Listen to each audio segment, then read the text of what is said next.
Hello बच्चों, तो आज जो हमारे पास सवाल आया है वो ये है कि आंतरिक प्रतिरोध स्मॉल आर तथा ईएमएफ ई की कोई बैटरी किसी धारा नियंत्रक से संयोजित है। ठीक है, जब बैटरी से 2 एम्पीयर की धारा ली जाती है तो धारा नियंत्रक के सिरों पर विभवांतर 5 वोल्ट होता है, और जब 4 एम्पीयर की धारा लिए जाने पर यह विभवांतर कितना हो जाता है, 4 वोल्ट हो जाता है। ठीक है, तो हमें ई और स्मॉल आर का मान, स्मॉल आर यानी आंतरिक प्रतिरोध का क्या करना है, मान निकालना है। ठीक है, तो चलो हम एक बार डायग्राम देखते हैं। तो हमारे पास डायग्राम क्या होगा कि एक परिपथ हो सकता है जिसमें एक सेल है हमारे पास, सेल का विभव कितना है, ई है। ठीक है, उसका आंतरिक प्रतिरोध स्मॉल आर है।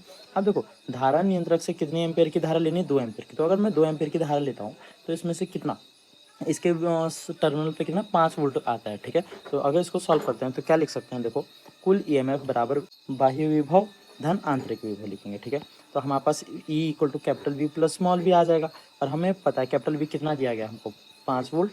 अब वैल्यू सबके रखते हैं, तो E equal to 5 plus 2 into R. 2 क्यों, क्योंकि आई का वैल्यू कितना है, जो करंट बह रहा है इसमें वो कितना है, 2 एम्पियर है। ठीक है, तो हम यहाँ पे क्या, इसको इक्वेशन नंबर 1 बोल सकते हैं।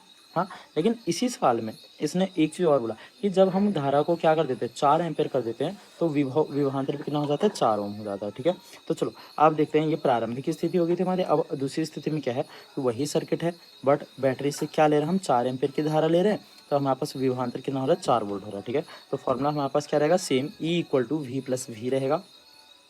सॉल्व करते हैं तो E equal to 4 plus I R, और आई की वैल्यू रखते हैं तो 4 एम्पियर आ जाएगी। ठीक है, अब समीकरण 1 और समीकरण 2, समीकरण 1 है ई इक्वल टू 5 प्लस का 2 आर, और समीकरण 2 क्या, ई इक्वल टू 4 प्लस का 2 आर। ठीक है, सॉल्व करते हैं दोनों को, तो ई इक्वल टू 5 प्लस का 2 आर, और क्या लिख सकते हैं हम, ई इक्वल टू 4 प्लस का 4 आर लिख सकते हैं। ठीक है, एलिमिनेशन मेथड या विलोपन विधि से सॉल्व करते हैं, तो क्या करेंगे हम, इसके नीचे वाले का साइन चेंज कर देंगे और इसको सम कर देंगे। तो सम करेंगे तो क्या होगा, ई से ई कैंसिल आउट हो जाएगा, हमारे पास क्या हो जाएगा, 5 माइनस 4 1 आएगा, और 2 R minus 4 R equal to minus का 2 आर रहेगा। हाँ, तो 0 इक्वल टू 1 माइनस का कितना आएगा, हमारे पास 2 आर आएगा।